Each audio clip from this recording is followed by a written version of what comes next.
Hey everyone, welcome back to a new video. Before I begin on the stories, I just wanted to mention, if you have your own personal scary story that you would like to send me for me to possibly narrate here on the channel, you can do so by sending it to southerncannibal.com.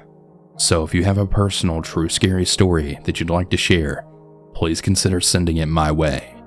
Now that all that's out of the way, let's begin.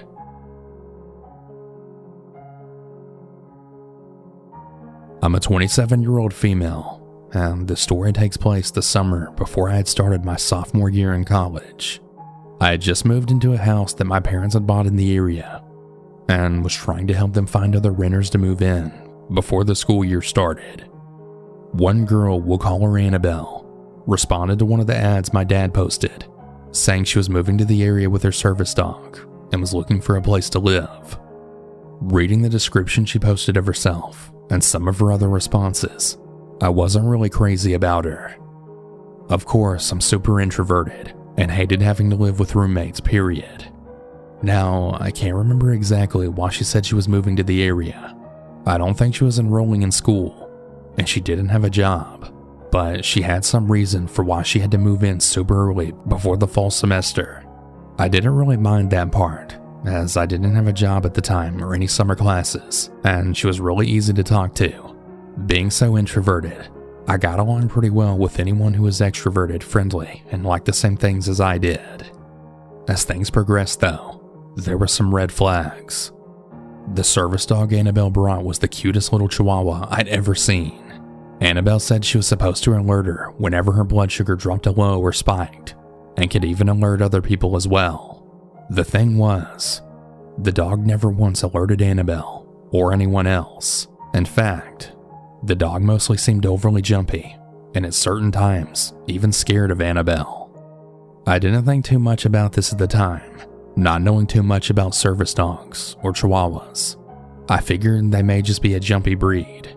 I had asked Annabelle why I never saw the dog alert her, and she said it was because her sugar levels mostly drastically changed early in the morning and late at night, times that I was usually asleep. There were other things Annabelle would say that really stood out or just didn't line up. She said that she had recovered from cancer, but never said what kind of cancer or when exactly she had it. She also said that she had taken some really fancy cooking lessons and had learned this really great chicken recipe. She cooked it for me and my family, but it was awful. The chicken was thoroughly overcooked and dried out. She also said that she had been an art major like I was, and had even sold quite a few paintings. Yet she didn't really have many art supplies, just 2 small canvases she had painted. She had brought quite a lot of boxes, but never really unpacked any of them, just kind of shifted through them. And she didn't have any big furniture items, like a bed or a dresser. She said that they were in a storage unit back in the last town she lived in, and she just hadn't had enough room to bring things in the first trip down. Again, all petty things that I didn't really think much about and could easily explain away in my mind. She didn't want to talk about her personal medical history. She messed up the chicken because she was really nervous being in a new town and house. She didn't have any art supplies because she was going in a new direction in her life. These were the kind of things I'd say in my head. I would go help her get her furniture in a few weeks, and she would unpack her stuff when she had everything together. My parents had stayed with us for a little bit while doing some house repairs, but they needed to go back home because my dad had to do a wedding. I really wanted to go with them, but they said I needed to stay with Annabelle and make her feel welcomed, and also finish a few things they didn't get around the house. I begrudgingly agreed. Me and Annabelle had fun though. One night, we had rented some weird footage movie from the Red Box. It really scared the crap out of me for some reason, and Annabelle teased me about it. She agreed though that it was a terrible movie, and she let me sleep with her in her room that night. The house was kind of big, and it made a lot of creaking noises, and I insisted we lock her door and push some boxes in front of it, so that if someone broke in, they couldn't get inside the room. I felt kind of stupid, but also safe that I had someone staying with me. We also did make the trip to her storage unit. Sort of. On the way down, Annabelle was telling me how she had apparently sang in a backup choir for some Christian artist, when she then suddenly remembered that she had forgotten the key to the storage unit, and we were way too far to turn back and get it. So we decided to go to IKEA and Goodwill instead. I was pretty pumped up about going to IKEA because I had never been. I did happen to notice though how much Annabelle was spending and how she was charging everything to credit cards. She kept encouraging me to spend, but I only had like $214 to my name. So I was like, no, that's okay. Things got a little stranger from then on. We had taken some really cute pictures with Annabelle's dog with these cute little chew toys. I went one day to go look at them on her Facebook page, but I noticed she unfriended me. Again, I brushed it off, thinking maybe she just decided to make her social media life a little more private. I had been reading the Diary of Anne Frank during this time as well. Annabelle had noted how good of a book it was, and that it was also one of her favorites. Well, the book then goes missing in the next couple of days, along with a few other random items. I was a very messy person at the time, and I figured I had just misplaced the book and other items, and I thought they'd just turn up in the next couple of days. But they didn't. I ended up going back to my hometown for about a week for my birthday. I was nervous about leaving Annabelle alone in the house at this point, because my mind was starting to put together the pieces that something was definitely not quite right here. And my parents had some concerns as well. I really wanted to go see some of my friends for my birthday, so I went ahead and left though, hoping everything would be okay when I got back. Well, it wasn't. I came back to the house with my dad and sister, and everything seemed fine. Nothing was completely destroyed, but Annabelle seemed really on edge and jumpy that we were back. So the next day, I was helping my dad do some work in the garage when I noticed there were some new boxes in the back of Annabelle's car. Being nosy, I took a closer look, and I then saw that it was a box of canvases. It was my box of canvases. She had actually painted over the art I had done, and then stuffed them in the back of her car. I was furious. I wanted to confront her right then and there, but for some reason, my dad convinced me to wait until the morning. That night, he had parked his truck behind her car so she couldn't leave in the middle of the night. I half expected her to try, and I figured that was why she became so jumpy. I kept looking out my window all throughout the night, unable to sleep, and just wanting to catch her if she had tried to stuff anything else in her car. When I did finally confront Annabelle, she acted totally surprised and shocked. She said that she would get the painting out of her car and then prove they were hers. She went in the house to get her keys, but claimed she couldn't find them. I then went upstairs to go help her look for these missing keys. I found them in her room in a box where she told me not to look because there was no way they'd be in that box. And what do you know? I also found another one of my canvases stuffed in her backpack while we were searching. Obviously the canvases in the car were mine, and Annabelle had finally run out of lies. We asked her to leave, and she begrudgingly did so. I think I ended up calling the cops a few days later to see if I could press charges, after realizing a few more things had gone missing. But since nothing super expensive had gone missing or was destroyed, they didn't really seem to care, and they acted like I was a bother for calling them. I did end up getting past due credit notices for Annabelle for the next 6 months, until I guess she finally changed her address, or I sent back enough of them that they finally got the picture that she didn't live there anymore. Now, the story may not be super suspenseful, but it still kind of freaks me out that I was so willing to lock myself in a room with a girl that I barely knew, who turned out to be a thief and a pathological liar. I really hope she's doing better now, and that she got the help she needed. But I truly hope we never meet again, and I'm so glad that I'm no longer living with any roommates.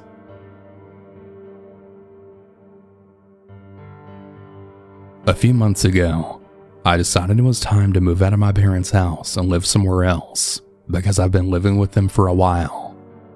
The thing was, I didn't really have that much money because I didn't have a job. So the best idea I could think of was getting a roommate and living with them.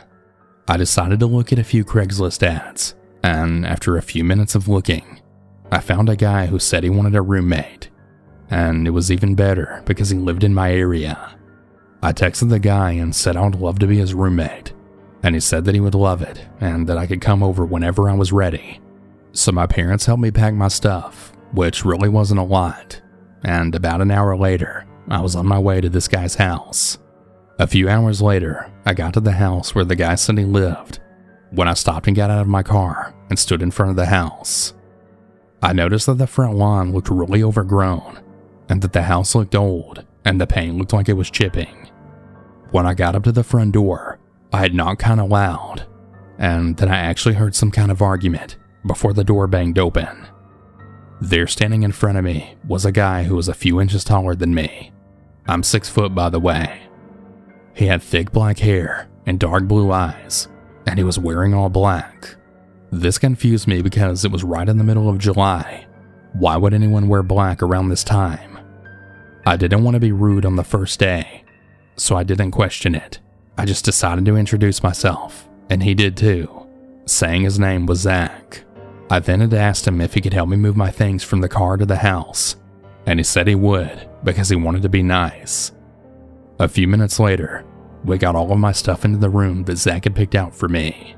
I noticed that it was a good-sized room, but I then noticed that the door didn't have a lock on it, which kind of freaked me out a bit. I asked him about it, and he told me it had a lock, it was just broken. He then walked out of the room and out of sight, and I kind of just stood there confused. I spent the next few minutes unpacking my things and placing them in the room, and then when I was finally done, I sat down on the bed and pulled out my phone, deciding to text or call my mom or dad. About an hour later, my stomach was screaming off, meaning I was hungry, so I sighed softly, and I then put my phone down, before then standing up and walking out of my room and heading down the hall. When I got into the kitchen, I saw Zach with headphones on, making sandwiches. I then yelled at him, saying excuse me. I wasn't trying to be rude, but I just wanted him to hear me. Zach then took off his headphones, and then turned around, then looking at me with a really big smile. He then held up the plate with the sandwich on it, saying he made lunch for us, and he asked if I wanted a drink. I just asked for a soda before grabbing the sandwich from him and deciding to sit on Zach's couch and started eating it. Zach then walked into the room, and he handed me the soda, before then sitting on the other side of the couch. I noticed that the can of soda was already opened, which seemed kinda weird, but I just decided to drink it anyway. After I was done eating my sandwich, I just kept drinking my soda with Zach while watching TV. After a few sips of the soda, I realized I felt tired, and then my head started hurting, and I noticed my vision was getting blurry, and I started rubbing my eyes. Zach then started talking about something, and I tried paying attention, but I couldn't, and then I fell asleep on the couch. A few hours later, I had jumped up and looked around, not knowing what was going on or what had just happened. I looked around and I realized I was in my room and it was daytime, and I then noticed my door was shut. I then stood up and rubbed my eyes before getting up from the bed and walking out of the room. I looked around the house, but I didn't see Zach anywhere, even though I called his name like 3 times. I then walked into the kitchen and I saw a note sitting on one of the counters. I picked up the note and looked at the handwriting, and I saw Zach's name on it. His note said that he was sorry he couldn't hang out with me, but he had to go to work really early. I kept reading the note until I then noticed a part written in big bold letters. It said don't go into his room because it was really messy and dirty, and then he would clean it up when he got home from work. I kinda just rolled my eyes and laughed before throwing the note in the trash can, and then headed to the coffee machine to make myself some coffee. But I then stopped when I noticed an orange pill bottle laying on the counter. I picked it up and I noticed that it had a few pills missing, and it had Zach's name on it, which really confused me. A few seconds later, I heard a loud bang that made me drop the pill bottle. At first I thought it was Zach, but I then realized that he was still at work, so it couldn't have been him. Then suddenly, it had happened again. I then realized that it came from inside the house, so I went to go make sure nothing fell over. I heard it again, and I walked down the hall, then stopping, hearing it one more time. I then realized it was coming from Zach's room. I then opened the door and walked into the room. I noticed that Zach's room was really messy, and it smelled so weird, so bad that I had to hold my nose. It was then that I heard that same loud bang yet again, and I then whipped my head around to then see a closet.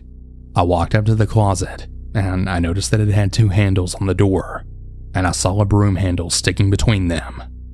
I was really confused.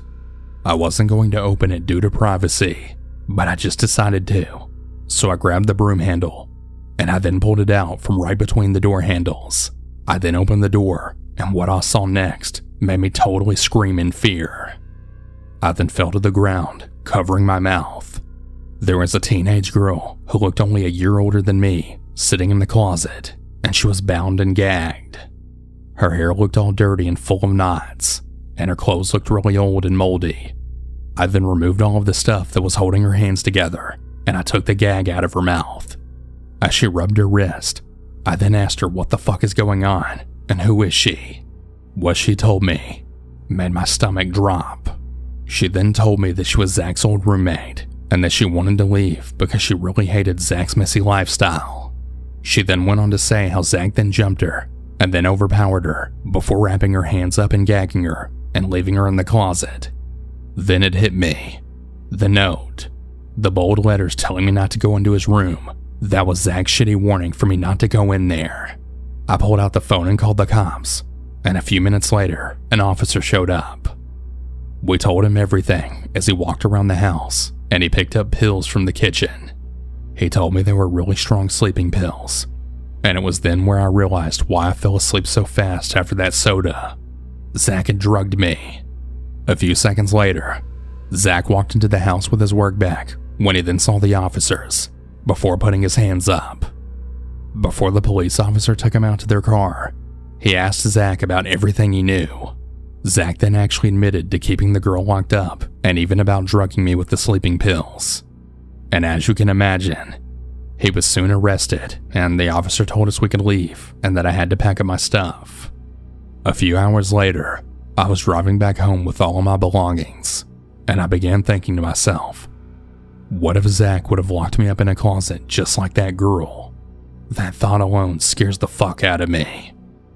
It's gonna be a very, very long time before I can ever have another roommate.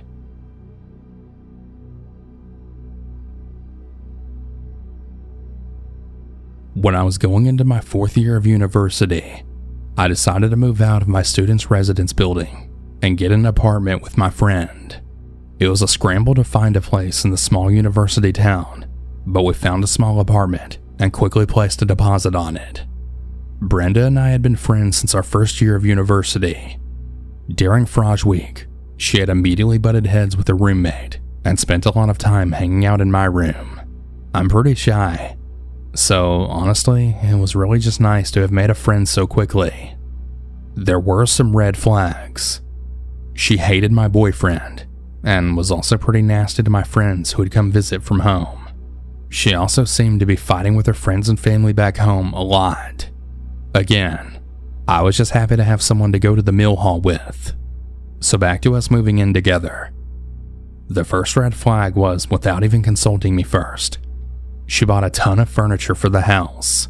A new table, chairs, couch, all new kitchen utensils, etc.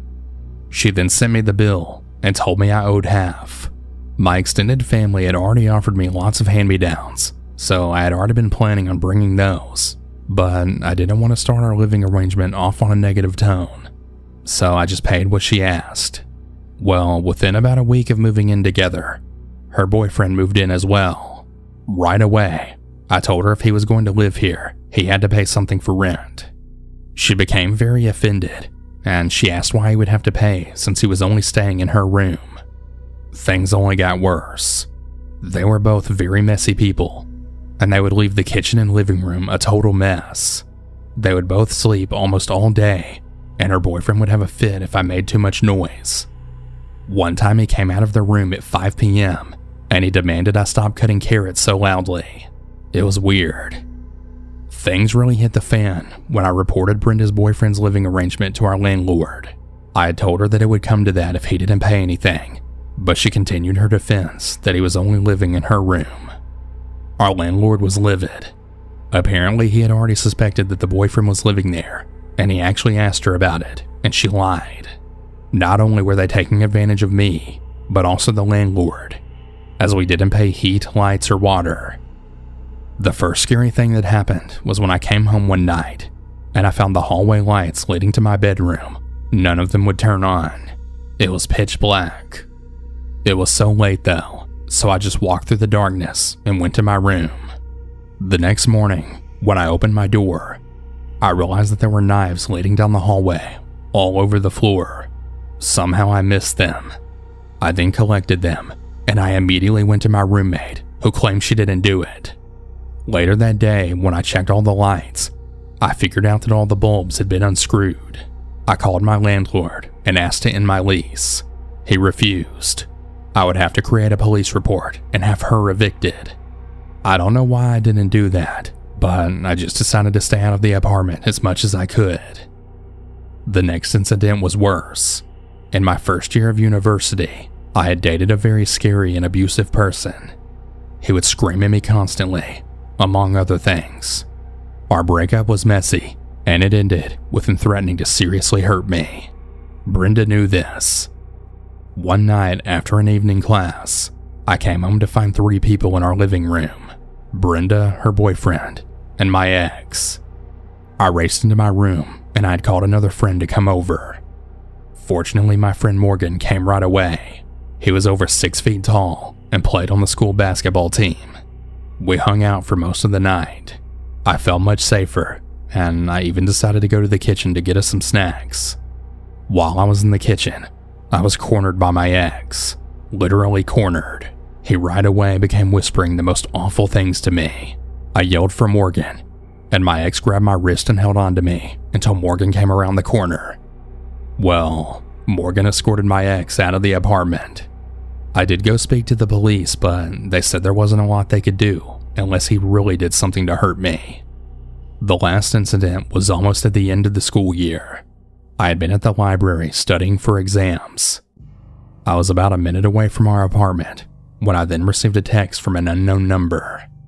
It said that one of my friends, listed by her name, had been involved in some kind of altercation and that I needed to go to the police station to help her. There were a lot of details, and it seemed very real. Right away, I asked who it was. They said it was the girl's mother, gave her name, etc. I was in full-on panic mode, worrying about my friend, so I turned and started walking to the station. The town wasn't very big, but the police station was only a little ways away, probably another 5 to 7 minute walk from where I was. It was getting away from where most students live, so there weren't a lot of people walking around. Again, I was in panic mode, and I didn't think anything about it. As I got closer, I then became aware of a car that was following very closely behind me. This is when I noticed that there was literally no one around now. The car pulled up near me, and the back window rolled down just enough for someone to begin throwing trash at me. I walked a little quicker, and I made a turn down a street that was way too close for them to take. The car backed up and then followed me. They now began speeding towards me and slamming on their brakes. They started flashing their high beams and yelling some pretty nasty remarks out the window. I'd had enough, and I'd started to run to the police station. The car ripped up next to me one more time, and then 3 guys in hoods then jumped out. I then pulled my phone out and started waving it around, yelling that I was streaming it online while calling the police. That's when I then heard Brenda's voice coming from the car. "She isn't. Don't believe her." This is when it hit me that that text was definitely a fake. When the group then heard the 911 operator's voice, they jumped back into the car and took off. I went straight to the police station and I reported what happened. No surprise. They said the group hadn't really done anything, and that there was really nothing they could do besides issue a warning. Thankfully, my sister lived about an hour-and-a-half drive away, so I ended up staying with her for the rest of the semester and just drove to my classes. It was a pain, but I'm quite sure that it was way better than whatever Brenda and her boyfriend had in store for me.